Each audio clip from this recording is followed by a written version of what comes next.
Debate ಮಾಡೋಕೆ ನನ್ನ ಜೊತೆ ಇದ್ದಾರೆ ಡಾಕ್ಟರ್ ಮಯೂರೀಶಾ. ಇವರು ಮಾಡಲ್ ಎಂಟರ್ಪ್ರೀನರ್. ಸೊ ಸಿಕ್ಕಾಪಟ್ಟೆ ಬಿಸ್ನೆಸ್ ಎಲ್ಲ ಮಾಡ್ತಾರೆ. ಅವ್ರನ್ನ ಕಾರ್ಯಕ್ರಮಕ್ಕೆ ವೆಲ್ಕಮ್ ಮಾಡೋಣ. ನಮಸ್ತೆ ಶಿಲ್ಪಾ ಅವರೇ, ಹೇಗಿದ್ದೀರಾ? ನಾನು ಸೂಪರ್, ನೀವು ಹೇಗಿದ್ದೀರಾ? All good, super. ಎಸ್, ನನ್ನ ಫಸ್ಟ್ ಕ್ವಶನ್ ಅಂತ ಹೇಳಿದ್ರೆ, ಆ್ಯಕ್ಚುಲಿ ನಿಮಗೂ ಮದುವೆ ಆಗಿದೆ. ಸೊ ಇವಾಗಿನ ಸಿಚುವೇಶನ್ ಹೇಗಿದೆ ಅಂದರೆ, ಮದುವೆ ಆಗ್ತಾರೆ, ಮಕ್ಕಳು ಬೇಡ ಅಂತಾರೆ. ಹೌದು. ಸೊ ಇವಾಗ ಎಷ್ಟು ಪ್ರೆಸೆಂಟ್ ಇರುವಂತಹ ಸಿಚುವೇಶನ್ ಏನು ಹೇಳ್ತೀರಾ? ಸೊ ಏನಾಗಿದೆ ಅಂದರೆ, ಒಂದು ಮೊದಲಿನ ಕಾಲದಲ್ಲಿ ಹುಡುಗಿರು ಎಜುಕೇಷನ್ ಅಷ್ಟು ಮಾಡ್ತಾ ಇರಲಿಲ್ಲ, ಎಜುಕೇಷನ್ ಇರಲಿಲ್ಲ. ಸೊ ಅವಾಗ ಏನಾಗ್ತಾಯಿತ್ತು, ಮದುವೆ ಆಗ್ತಾಯಿದ್ರು ಪ್ಲಸ್ ಇಮಿಡಿಯೇಟ್ಲಿ ಕನ್ಸೀವ್ ಅವಾಗ ಪ್ಲ್ಯಾನ್ ಮಾಡ್ತಾಯಿದ್ರು. ಇವಾಗ ಏನಾಗ್ತದೆ, ಡಿಗ್ರಿ ಮೇಲೆ degree, education is more further. And ಹುಡುಗಿರು ಸ್ವಲ್ಪ ಬ್ಯೂಟಿ ಕಾನ್ಷಿಯಸ್ ಆಗಿದ್ದಾರೆ ಆ್ಯಂಡ್ ದುಡಿಮೆ ಇಂಪಾರ್ಟೆಂಟ್ ಆಗಿದೆ. ಸೊ ಎಲ್ಲರೂ ಲೇಟ್ ಪ್ಲ್ಯಾನ್ ಮಾಡ್ತಿದ್ದಾರೆ, ಲೇಟ್ ಮದುವೆ ಆಗ್ತಾ ಇದ್ದಾರೆ. ಸೊ ಈ ಒಂದು ರೀಸನಿಂದ ಒಂದೊಂದ್ಸಲ ಮಕ್ಳು ಬೇಡ ಅಂತ ಇರ್ತಾರೆ, ಒಬ್ಬೊಬ್ಬರು ಮಕ್ಳು ಬೇಕು ಅಂತ ಇರ್ತಾರೆ. ಸೆಲೆಬ್ರಿಟೀಸು ಫರ್ದರ್ ಪ್ಲ್ಯಾನಿಂಗ್ ಆಗಿಬಿಟ್ಟು ಎಗ್ ಫ್ರೀಸಿಂಗ್ ಅಂತ ಒಂದು ಹೊಸ ಟೆಕ್ನಾಲಜಿ ಬಂದಿದೆ, ಅದು ನಾನು ಮಾಡಿಸ್ಕೊಂಡಿದ್ದೀನಿ. ಸೊ ಆ ಒಂದು ಇದಕ್ಕೆ ಹೋಗ್ಬಿಟ್ಟು ಫ್ಯೂಚರ್ ಪ್ಲ್ಯಾನಿಂಗ್ ಮಾಡ್ಕೊಳ್ಳೋಣ ಅಂತ ಇದ್ದಾರೆ. And some couples are there who are ಫಸ್ಟೇ ಡಿಸೈಡ್ ಮಾಡ್ಕೊಂಡು, ಮದುವೆ ಮುಂಚೆನೇ ಡಿಸೈಡ್ ಮಾಡ್ಕೊಂಡ್ರೆ ನಮ್ಮ ಮಕ್ಕಳೇ ಬೇಡ, ನಾವಿಬ್ಬರೇ ಸಾಕು ಅಂತ ಇದ್ದಾರೆ. ಸೊ ನೀವು ಎಗ್ ಫ್ರೀಸಿಂಗ್ ಬಗ್ಗೆ ಮಾತಾಡಿದ್ರೆ, ಏನೋ ನನಗೆ ಅದೇನು ಅಂತ ಗೊತ್ತು, ಬಟ್ ನೀವು ಅದನ್ನು ಎಕ್ಸ್ಪ್ಲೈನ್ ಮಾಡೋದಾದರೆ, ಯಾಕಂದರೆ ಎಟ್ ಪ್ರೆಸೆಂಟ್ ಸಿಚುವೇಶನ್ ಇದೇ ಥರನೇ ಇದೆ. ಆ್ಯಂಡ್ ನಮಗೂ ಕೂಡ ಆ ಒಂದು ನಮ್ಮ ಟಾಪಿಕ್ಕಿಗೆ ಅದು ರಿಲೇಟೆಡ್ ಆಗುತ್ತೆ. ಸೊ ಹಾಗಾಗಿ ಕೇಳ್ತಾ ಇದ್ದೀನಿ. ಸೊ ಎಗ್ ಫ್ರೀಸಿಂಗ್ ಅನ್ನೋದು ಏನು ಅಂದರೆ, ಇದು ತುಂಬ ಬ್ರಾಡ್ ಮೈಂಡೆಡ್ ಇರಬೇಕು ಆ್ಯಂಡ್ ತುಂಬ ಜನ ಹುಡುಗಿರಿಗೆ ಇದು ಗೊತ್ತಿಲ್ಲ. ಸೊ ನಾನು ಮದುವೆ ಆಗಿರೋದು 30ಯಲ್ಲಿ. ಸೊ ಇಟ್ಸ್ ಓಕೆ, ನಾನು ಓಪನ್ ಆಗಿ ಹೇಳ್ತೀನಿ, ನಾನು 30 ವರ್ಷಕ್ಕೆ ಮದುವೆ ಆಗಿರೋದು. ನನ್ನ ಕೆರಿಯರ್ ಸೆಟಲ್ ಮಾಡಿಕೊಂಡು, ಫೈನಾನ್ಷಿಯಲ್ ಸಿಚುವೇಶನ್ಸ್ನ ಸೆಟಲ್ ಮಾಡ್ಕೊಂಡು ನಾನು ಮದುವೆ ಆಗಿರೋದು. ಸೊ ಏನಾಗುತ್ತೆ ಅಂದರೆ, ಹುಡುಗಿರಿಗೆ ಇವಾಗ ಬೈ ಚಾನ್ಸ್ ಅವರು 35 ಆಗ್ತಾರೆ, ಅವಾಗ ಹುಡುಗಿರಿಗೆ ಎಗ್ ಬಂದ್ಬಿಟ್ಟು ಡಿಕ್ರೀಸ್ ಆಗಿಬಿಡುತ್ತೆ. 35 ಒಳಗಡೆ ಮಾಡಿಕೊಂಡ್ರೆ ಬೇಗ ಆಗುತ್ತೆ. 25 is the age for having a kid ಅಂತ ಹೇಳ್ತಾರೆ. ಇವಾಗ ಏನಾಗಿದೆ ಟೆಕ್ನಾಲಜಿ ಅಂದರೆ, ನಮ್ಮ ಹತ್ರ ಇರೋ ಎಗ್ಸ್ನ ನಾವು ಲ್ಯಾಬಲ್ಲಿ ಫ್ರೀಸ್ ಮಾಡ್ಕೊಬೋದು. ಓಕೆ, ಅದನ್ನ ನಾವು ಬೇಕಂದ್ರೆ 5 ವರ್ಷ 10 ವರ್ಷ ಆದಮೇಲೆ ನಾವು 45 ವರ್ಷಕ್ಕೆ ಸೆಲೆಬ್ರಿಟೀಸ್ ಮಕ್ಕಳು ಮಾಡ್ಕೊತಾ ಇದ್ದಾರೆ. ಹೇಗೆ ಮಾಡ್ಕೊತಾ ಇದ್ದಾರೆ? This is the technology behind doing a baby in the age of 40-45. Natural ಆಗಿ 40-45 ಅಲ್ಲಿ ಆಗಲ್ಲ, ಎಲ್ಲೋ 100ಗೆ ಒಬ್ರಿಗಾಗತ್ತೆ. ಆದರೆ ಇದು ಮಾಡೋದ್ರಿಂದ 40-45 ಅಲ್ಲೂ ಮಾಡ್ಕೊಬೋದು. So that is egg freezing. ಅಂದರೆ ಈ ಥರ ಕಾನ್ಸೆಪ್ಟ್ ಎಲ್ಲ ಬರೋದ್ರಿಂದ ಮೋಸ್ಟ್ಲಿ ಮಕ್ಕಳು ಮಾಡ್ಕೊಳೋದ್ರಲ್ಲಿ ಎಲ್ಲೋ ಒಂದು ಕಡೆ ಲೇಟ್ ಮಾಡ್ತಾರೆ. ಸೊ ಇನ್ನು ಕೆಲವರು ಮಾಡ್ಕೊಳೋದೇ ಇಲ್ಲ. ಹೌದು, ಡಿಸೈಡ್ ಮಾಡ್ಕೊಂಡಿದ್ದಾರೆ. ಸ್ವಲ್ಪ ಕಪಲ್ಸ್ ಯೋಚನೆ ಮಾಡಿದ್ದಾರೆ, ದಟ್ ನಮ್ಗೆ ಬೇಡವೇ ಬೇಡ, ನಾವಿಬ್ಬರೇ ಚೆನ್ನಾಗಿದ್ದೀವಿ, ಕಾರ್ಪೊರೇಟ್ ಲೈಫ್ ಬ್ಯುಸಿಯಾಗಿರ್ತಾರೆ, ಅವರು ಇಬ್ಬರು ದುಡಿತಾ ಇರ್ತಾರೆ ಚೆನ್ನಾಗೆ, ವೆಕೇಶನ್ಸು ಟ್ರಿಪ್ಸು ಅಂತ ಇರ್ತಾರೆ. ಸೊ ಅವ್ರಿಗೆ ಇಂಟ್ರೆಸ್ಟ್ ಇರಲ್ಲ. ಸೊ ಅಂದರೆ ಮೋಸ್ಟ್ಲಿ ನಾವೆಲ್ಲೂ ಒಂದು ಕಡೆ ಆ ಬ್ಯುಸಿ ಲೈಫಿಂದ ಓಡ್ತಿದ್ದೀವಿ ಅಂತ ಅನ್ಸುತ್ತೆ. ಬೆಳಗ್ಗೆ ಆಫೀಸಿಗೆ ಬರ್ತೀವಿ, ರಾತ್ರಿ ಹೋಗ್ತೀವಿ. ಯಾಕೆ ಆ ಕಮಿಟ್ಮೆಂಟು? ಮಕ್ಕಳನ್ನ ನೋಡ್ಕೊಬೇಕು, ಸ್ಕೂಲಿಗೆ ಸೇರಿಸ್ಬೇಕು, ಅವ್ರನ್ನ ನೋಡ್ಕೊಬೇಕು, ಅವ್ರಿಗೆ ಒಂದಿಬ್ಬರನ್ನ ಇಡಬೇಕು, ಅವ್ರನ್ನ ಕರ್ಕೊಂಬರಕ್ಕೆ ಇರಬೇಕು, ಒಂದಷ್ಟು ಪ್ಲಾನಿಂಗ್ಗಳಿರುತ್ತೆ. ಕಮಿಟ್ಮೆಂಟ್, ದೊಡ್ಡ ಕಮಿಟ್ಮೆಂಟ್. ಮಕ್ಳು ಸಾಕೋದು ಈಸಿ ಇಲ್ಲ. ಮಕ್ಳು ಮಾಡ್ಕೊಬೇಕಂದ್ರೆ ಫಸ್ಟೇ ಮೆಂಟಲಿ ರೆಡಿ ಇರಬೇಕು. ಆ್ಯಂಡ್ ಹುಡುಗಿರು ಮಿನಿಮಮ್ 2 to 3 years ಬ್ರೇಕ್ ತೊಗೊಬೇಕು. ನಾವು 3 ವರ್ಷ ಇವಾಗ ನಾವು ಸ್ಕ್ರೀನಲ್ಲಿ ಕಾಣಿಸೋರು ಮಾಡ್ಕೊಳಕ್ಕಾಗಲ್ಲ, ಯಾಕಂದ್ರೆ ನಾವು behind the screen work from home ಮಾಡೋರು ಅವ್ರು ಮೆಟರ್ನಿಟಿ ಲೀವ್ ಸಿಗುತ್ತೆ, ಎಲ್ಲ ಸಿಗುತ್ತೆ. So they can do it. But celebrities ಆಗಿರೋರು ಹಾಗೂ ಸ್ಕ್ರೀನಲ್ಲಿರೋರು ಸ್ವಲ್ಪ ಕಷ್ಟ ಇದೆ, ಬಿಕಾಸ್ ಬಾಡಿ ಮೇಂಟೈನ್ ಮಾಡೋದು ಇಟ್ಸ್ ಅ ಲಾಂಗ್ ಪ್ರೋಸೆಸ್. ಅಂದರೆ ನೀವು ಹೇಳ್ತಾ ಇರೋದು, ಈಗ ಒಂದು ಸೆಲೆಬ್ರಿಟಿಗಳು, ಹೀರೋಯಿನ್ಸ್ ಅಥವಾ ಒಂದು ನೇಮ್ ಫೇಮ್ ಬಂದವ್ರಿಗೆ ಮದುವೆ ಮಾಡ್ಕೊಡ್ತಾರೆ, ಬಟ್ ಮಕ್ಕಳಾಗೋದು ಎಲ್ಲೋ ಒಂದು ಕಡೆ ಅವರ ಪ್ಲಾನಿಂಗ್ ಮಾಡ್ಕೊಡ್ತಾರೆ.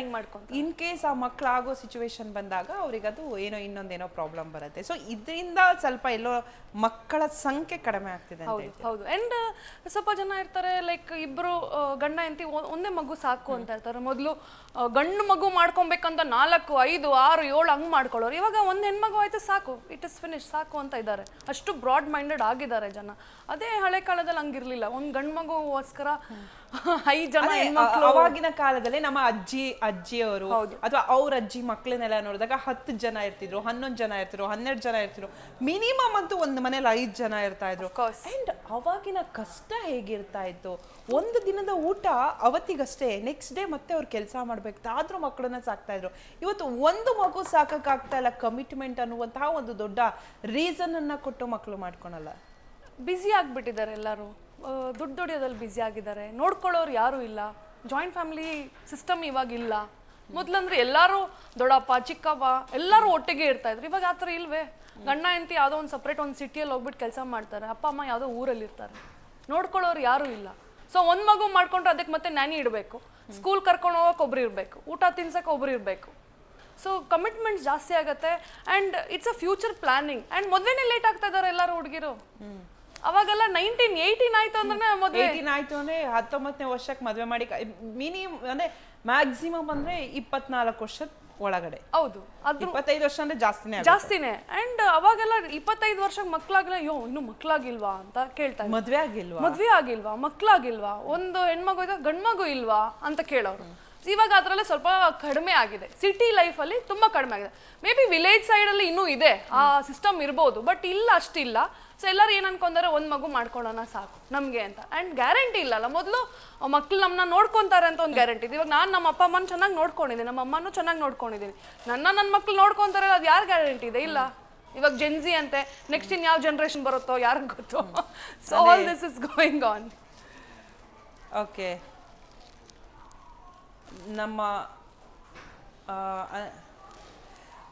ಎಸ್, ನಮ್ಮ ಜೊತೆ ಇನ್ನೊಬ್ರು ಗೆಸ್ಟ್ ಸಹ ಜಾಯ್ನ್ ಆಗಿದ್ದಾರೆ. ಅವರು ಶ್ರೀ ಕಶ್ಯಪ್ ಅಂತ ಹೇಳಿ, ಕಾರ್ಪೊರೇಟ್ ಪ್ರೊಫೆಷನರ್. ಸೊ ಅವರು ಝೂಮ್ ಲೈವ್ ಇಂದ ಬರ್ತಾ ಇದ್ದಾರೆ. ಸೊ ಅವ್ರು ನಮ್ಮ ವೆಲ್ಕಮ್ ಅಣ್ಣ. ಎಸ್, ನಮಸ್ತೆ ಸರ್. ಎಸ್, ಎಲ್ರಿಗೂ ನಮಸ್ತೆ. ಎಸ್, ನಮಸ್ತೆ. ಇನ್ನೊಬ್ರು ಸಹ ಗೆಸ್ಟ್ ಜಾಯ್ನ್ ಆಗಿದ್ದಾರೆ, ಡಾಕ್ಟರ್ ವಿಜಯಲಕ್ಷ್ಮಿ ಬಾಳೆಕುಂದ್. ಎಸ್, ಅವರು ಸಹ ಜಾಯ್ನ್ ಆಗಿದ್ದಾರೆ. Welcome ma'am. ನಮಸ್ಕಾರ. ಎಸ್ ಮ್ಯಾಮ್, ನಮ್ಮ ಟಾಪಿಕ್ ನಿಮಗೆ ಕ್ಲಿಯರ್ ಆಗಿ ಗೊತ್ತಾಗಿದೆ ಅನ್ಸುತ್ತೆ. ಅದರಲ್ಲೂ ನಮ್ಮ ರಾಜ್ಯದಲ್ಲಿ, ಅದರಲ್ಲೂ ನಮ್ಮ ಬೆಂಗಳೂರಲ್ಲಿ ಮದುವೆ ಆಗ್ತಾರೆ, ಮಕ್ಕಳು ಬೇಡ ಅಂತ ಹೇಳ್ತಾರೆ. ಅದರಲ್ಲೂ ನಮಗೆ ಒಂದು ಮಗು ಸಾಕಪ್ಪ ಅಂತಾರೆ. ಹಿಂದಿನ ಕಾಲದಲ್ಲಿ ಆರ್ತಿಗೊಬ್ಬ ಕೀರ್ತಿಗೊಬ್ಳು, ಹಿಂದಿನ ಕಾಲ ಅಲ್ಲ, ಇನ್ನೊಂದು ಸ್ವಲ್ಪ ನಮ್ಮ ಹಿಂದೆ ಹೋದ್ರೆ ಆರ್ತಿಗೊಬ್ಳು ಕೀರ್ತಿಗೊಬ್ಬ ಅಂತ ಹೇಳಿ, ಅದ್ರ ಹಿಂದೆ ಹೋದ್ರೆ ಒಂದು 10 ಜನ 5 ಜನ ಮಕ್ಳು ಇರ್ತಿದ್ರು. ಇವಾಗ ಒಂದೊಂದು ಮನೇಲಿ ಒಂದು ಮಗು, ಅಯ್ಯೋ ಅದನ್ನ ಸಾಕಕ್ಕೆ ಕಷ್ಟ, ಯಾಕಪ್ಪ ಹೇಳ್ತೀವಿ ಮಕ್ಳು ಕಾಟ ಅಂತ ಹೇಳ್ತಾರೆ. ಮೊದಲಿಗೆ ಏನ್ ಹೇಳ್ತೀರಾ?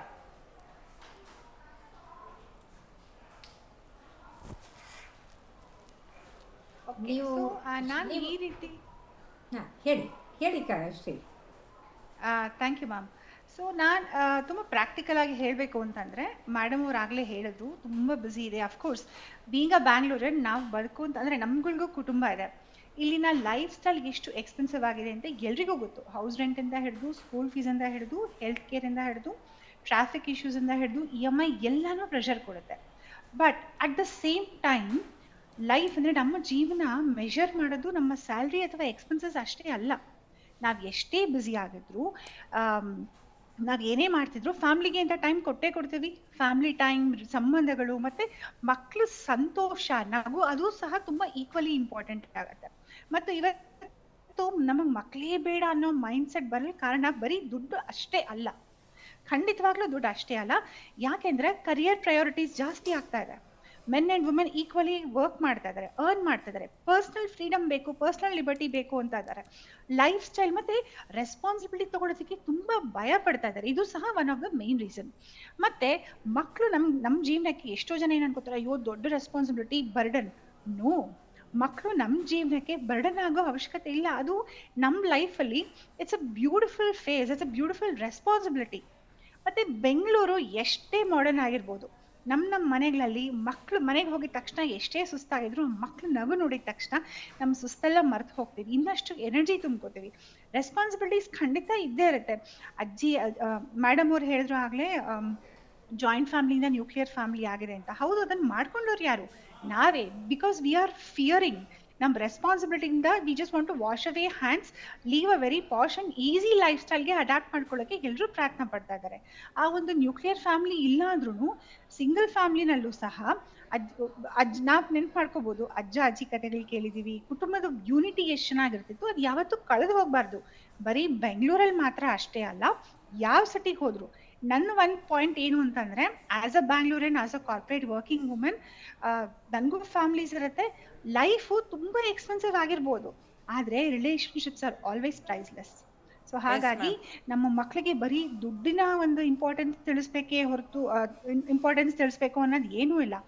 ಅವರಿಗೆ ನಮ್ಮದೊಂದು ಟೈಮು, ನಮ್ಮ ಪ್ರೀತಿ, ನಮ್ಮ ಸಂಸ್ಕಾರ, ನಮ್ಮ ವಿಚಾರಗಳು, ಎಮೋಷ್ನಲ್ ಸಪೋರ್ಟ್ ಸಹ ತುಂಬ ಕೊಡಬೇಕು. ಹಾಗಾಗಿ I do not think so that ಇದೊಂದೇ ರೀಸನ್, ದುಡ್ಡಿಗೋಸ್ಕರ ಈ ಪ್ರೆಷರ್ ಇದೆ ಅನ್ನೋದು ಒಂದೇ ಒಂದು ರೆಸ್ಪಾನ್ಸಿಬಿಲಿಟಿ ಅಥವಾ ಚಾಲೆಂಜಸ್ಗೋಸ್ಕರ ಮಕ್ಕಳು ಮಾಡ್ಕೊಳ್ಳೋ ಅನ್ನೋದು ಅಕ್ಷರಸ ಸುಳ್ಳು. I don't think so that should be a reason. ನೀವು ಹೇಳಿದ್ರಿ ಆಗಲೇ ಮೇಡಮ್, ಒಂದು ಕಾಲದಲ್ಲಿ ಮನೆ ತುಂಬ ಮಕ್ಕಳಿರಲ್ಲವ ಮನೆ ತುಂಬ ಅಂತಲೂ ಇರ್ತಿತ್ತು. ಹೌದು, ಅದು ಒಂದು ಫ್ಯಾಮಿಲಿನ ಪೋರ್ಟ್ರೇ ಮಾಡುತ್ತೆ. ಈಗ ನೀವು ಎಷ್ಟೇ ಮಾಡರ್ನ್ ಆಗಿರಲಿ, ಏನೇ ದುಡ್ದಿರಲಿ, you could be a PhD holder, you could be different profession, ಆದರೆ end of the day you come back to home. ಮನೆಗೆ ಬಂದಿದ ತಕ್ಷಣ you need somebody when you are down, right? Beautiful house, luxury living ಇರ್ಬೋದು, gas ಇರ್ಬೋದು, ಲಕ್ಷಾಂತರ ರೂಪಾಯಿ ಇರ್ಬೋದು, ಆದರೆ ಮಕ್ಕಳು ನಗು ಸಿಗತ್ತಾ? ಖಂಡಿತವಾಗ್ಲೂ ಇಲ್ಲ ಮ್ಯಾಮ್. ಅಂಡ್ ಮಾಡ್ಕೊಳ್ಳೋದು ಮಾಡ್ಕೋಬಾರ್ದಿರೋದು ಇದು personal choice, absolutely personal choice. It is not a society pressure.